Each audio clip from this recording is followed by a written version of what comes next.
Sylhet engineering কলেজের শিক্ষার্থী ও সাংবাদিক ভাই, আসসালামু আলাইকুম রহমতুল্লাহ।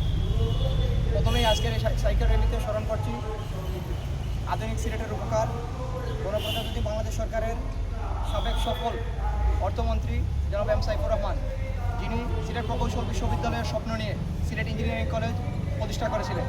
এটি অত্যন্ত দুঃখের বিষয়, বিগত ফ্যাসিস্ট আমলে ফ্যাসিস্ট সরকার ও তার ব্যুরোক্রেসি আমাদের এই প্রতিষ্ঠানকে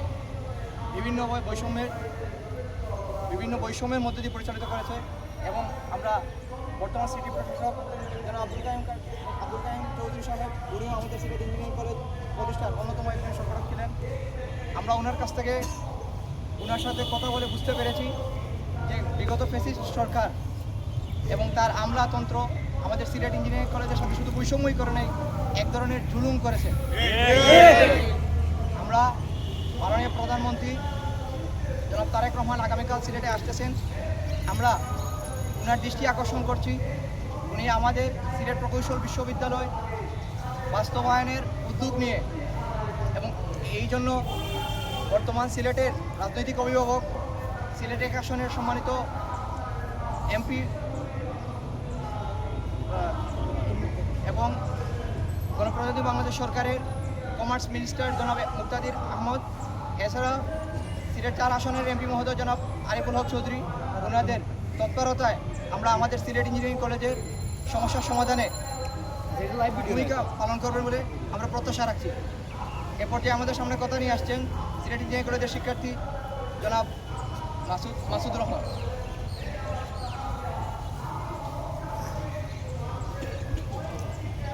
লাইভ না তো নাকি না ভিডিও লাইভ না বিসমিল্লাহির রহমানির রহিম। সিলেট ইঞ্জিনিয়ারিং কলেজকে সিলেট প্রকৌশল ও প্রযুক্তি বিশ্ববিদ্যালয়ে রূপান্তরের দাবিতে সিলেট ইঞ্জিনিয়ারিং কলেজের সাধারণ শিক্ষার্থীবৃন্দ তাদের আন্দোলন শুরু করেছে। আমাদের এই আন্দোলনের আজকের প্রথম স্টেজ হিসেবে আমরা সাইকেল র্যালির আয়োজন করেছি পুরো সিলেট শহরব্যাপী। 2005 সালে আমাদের সিলেট ইঞ্জিনিয়ারিং কলেজ সাবেক সফল অর্থমন্ত্রী এম সাইফুর রহমানের হাত ধরে এই ক্যাম্পাস প্রতিষ্ঠিত হয়। লক্ষ্য ছিল একটাই, এই ক্যাম্পাসকে প্রকৌশল ও প্রযুক্তি বিশ্ববিদ্যালয়ে রূপান্তর। কিন্তু খুবই দুঃখের বিষয়, আমাদের এই ক্যাম্পাস যখন প্রতিষ্ঠিত হয় তখন আমাদেরকে 2 গাড়াকলের মধ্যে ফেলানো হয়। প্রথমত একাডেমিকভাবে আমরা শাহজালাল বিজ্ঞান ও প্রযুক্তি বিশ্ববিদ্যালয়ের অধীনে, অন্যদিকে প্রশাসনিকভাবে আমরা কারিগরি অধিদপ্তরের অধীনে। খুবই দুঃখজনক বিষয় যে কারিগরি অধিদপ্তর এমন এক অধিদপ্তর যারা শুধুমাত্র পলিটেকনিক ইনস্টিটিউটগুলো পরিচালনা করার সক্ষমতা রাখে। একটা বিএসসি ইঞ্জিনিয়ারিং প্রতিষ্ঠান পরিচালনার মতো যে দক্ষতা বা যে এবিলিটি প্রয়োজন, সেই এবিলিটিটুকু তাদের ন্যূনতম, তাদের কোনো জ্ঞান নেই।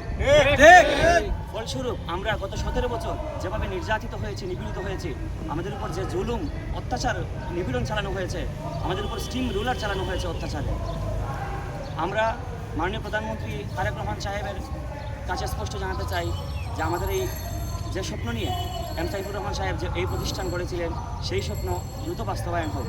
আমাদেরকে জুলুম থেকে মুক্তি করা হোক, নিপীড়ন থেকে আমাদেরকে মুক্তি করা হোক। আমাদের ক্যাম্পাস গত 17 বছরে এমন ধ্বজভঙ্গ অবস্থা হয়েছে যে শুধুমাত্র বিল্ডিং ব্যতীত আর কোনো কিছু এই ক্যাম্পাসে নাই। একটি বিএসসি ইঞ্জিনিয়ারিং প্রতিষ্ঠান পরিচালনার জন্য যে জিনিসগুলো প্রয়োজন, বাজেট থেকে শুরু করে যত অবকাঠামোগত উন্নয়ন প্রয়োজন, তার ছিটেফুটেও আমাদের ক্যাম্পাসে নাই। আমরা আশা করব এই ইঞ্জিনিয়ারিং কলেজ যাতে নিপীড়ন থেকে মুক্তি পেয়ে একটি সিলেট প্রকৌশল ও প্রযুক্তি বিশ্ববিদ্যালয়ে রূপান্তরিত হয়, সেই আশা আমরা ব্যক্ত করব। এছাড়া আমরা সবাই জানি যে 7 বিভাগে 7টা প্রকৌশল বিশ্ববিদ্যালয় থাকার কথা ছিল। তারই পরিপ্রেক্ষিতে আমাদের সিলেট ইঞ্জিনিয়ারিং কলেজ প্রতিষ্ঠিত হয়েছিল বিশ্ববিদ্যালয় হওয়ার জন্য। কিন্তু আমরা দেখতে পাই 4টা বিভাগ তাদের প্রকৌশল বিশ্ববিদ্যালয় পেলেও আমাদের সিলেট এখনো বঞ্চিত।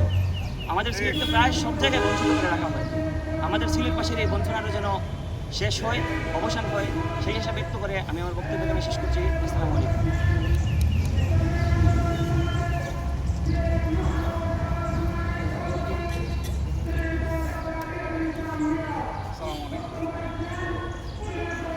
আমার সহশিক্ষার্থীবৃন্দ ইতিমধ্যে আসলে অনেক বিষয়ে পরিষ্কারভাবে আপনাদের কাছে কথা বলেছে।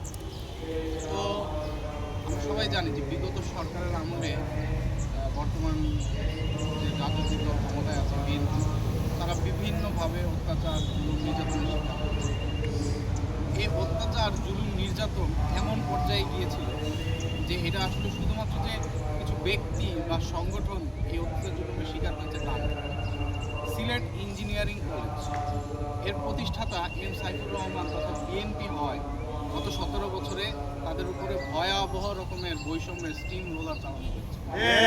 অত্যন্ত দুঃখজনক। শুধুমাত্র আমরা যদি একটু চিন্তা করি যে একটা রাজনৈতিক দলের প্রতি একটা অন্য একটি রাজনৈতিক দলের বিড়ম্বনতা হিংসা কতটুকু হতে পারে যে তাদের প্রতিষ্ঠিত একটা শিক্ষা প্রতিষ্ঠানকে তারা দীর্ঘদিন এই ধরনের বৈষম্যের মধ্যে রাখে। গত 17 বছরে অজস্র বিশ্ববিদ্যালয় হয়েছে, প্রচুর বিশ্ববিদ্যালয় বিভিন্ন জায়গায়, অথচ এই যে সিলেট ইঞ্জিনিয়ারিং কলেজ সারা বাংলাদেশে বিভিন্ন শিক্ষা প্রতিষ্ঠান আছে এই মুহূর্তে যারা আসলে তাদের প্রতিষ্ঠানকে বিশ্ববিদ্যালয়ে রূপান্তর করতে চায়, তাদের প্রতি আমার শ্রদ্ধা রয়েছে, তাদের দাবির প্রতি আমার শ্রদ্ধা রয়েছে।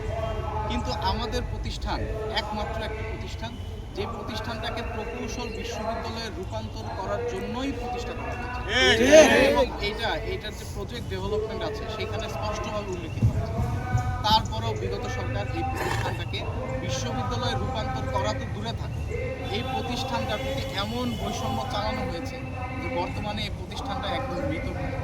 জাস্ট কিছু ইনফ্রাস্ট্রাকচার আছে, এখানে না পর্যাপ্ত শিক্ষক আছে, না কর্মচারী আছে, না এখানে কোনো ধরনের বাজেট আছে, এমনকি আমাদের কর্মচারীরা ঠিকমতো বাজেটও পায়।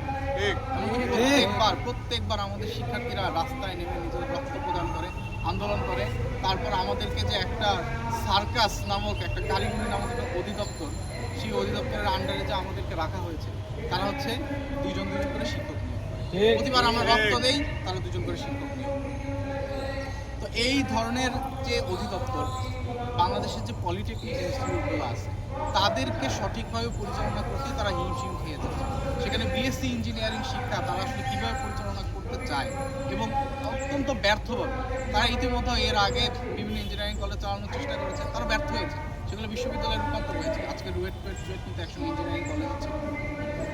তো আমাদের যে প্রতিষ্ঠান এই প্রতিষ্ঠান শুধুমাত্র বিশ্ববিদ্যালয়ে রূপান্তর করার জন্যই তৈরি করা হয়েছে। এমন না যে আমাদের এই প্রতিষ্ঠানটা ইঞ্জিনিয়ারিং কলেজ আমরা এসেছি আজকে বিশ্ববিদ্যালয়ে, বরং সরকার আমাদের এই প্রতিষ্ঠানটাকে এরকমভাবেই তৈরি করেছিল যেটাকে বিশ্ববিদ্যালয়ে রূপান্তর করা হয়। আফসোস আসলে এই বৈষম্যের স্টিম রোলারে এই হিংসা মনোভাবের কারণে বিএনপি রাজনৈতিক দলের প্রতি হিংসার কারণে আজকে আমাদের প্রতিষ্ঠানটা দীর্ঘ 17 বছর কোনো ধরনের কোনো হিসাব নেই। আগামীকাল বাংলাদেশ সরকারের মাননীয় প্রধানমন্ত্রী তারেক রহমান সিলেটে আসবেন, তাকে আমরা আমাদের সিলেট ইঞ্জিনিয়ারিং কলেজের পক্ষ থেকে শুভেচ্ছা ও অভিনন্দন জানাচ্ছি। তার আগমন শুভ নিরাপদ হোক। আমরা আশা করি যে তার আগমনের মধ্য দিয়ে সিলেটবাসী প্রতি গত 17 থেকে 18 বছর যে দীর্ঘ বৈষম্যের শিকার হয়েছে সেই বৈষম্যের অবসান এবং সেই বৈষম্যের অবসানের একটা অংশ হিসেবে আমরা চাই যে আমাদের সিলেট ইঞ্জিনিয়ারিং কলেজকে তার প্রতিশ্রুতি মোতাবেক সিলেট প্রকৌশল ও প্রযুক্তি বিশ্ববিদ্যালয়ে যেন রূপান্তর করা হয়। এখানকার সাধারণ শিক্ষার্থীদের দাবি না, বরং এই দাবিটা সিলেটের সাধারণ আপামর জনতার দাবি। আমরা বাংলাদেশ সরকারকে অনুরোধ করছি যে আমাদের এই দাবির প্রতি যেন সুনজর দেওয়া হয়। আমাদের সিলেট 1 আসনের মাননীয় বাণিজ্য মন্ত্রী খন্দকার মুক্তাদির এবং আমাদের অন্যান্য সিলেটের যত এরকমভাবে সচেতন নাগরিক মহল আছে তাদের প্রত্যেকের কাছে অনুরোধ করছি যে আমাদের এই দাবিটাকে সুনজরে যেন দেখা হয়। আমাদের এই দাবিটি যৌক্তিক, এমন না আমরা হচ্ছে একটা প্রতিষ্ঠানকে এসে শুধুমাত্র আপনাদের কাছে চাচ্ছি যে আমাদেরকে বিশ্ববিদ্যালয়ে দিই।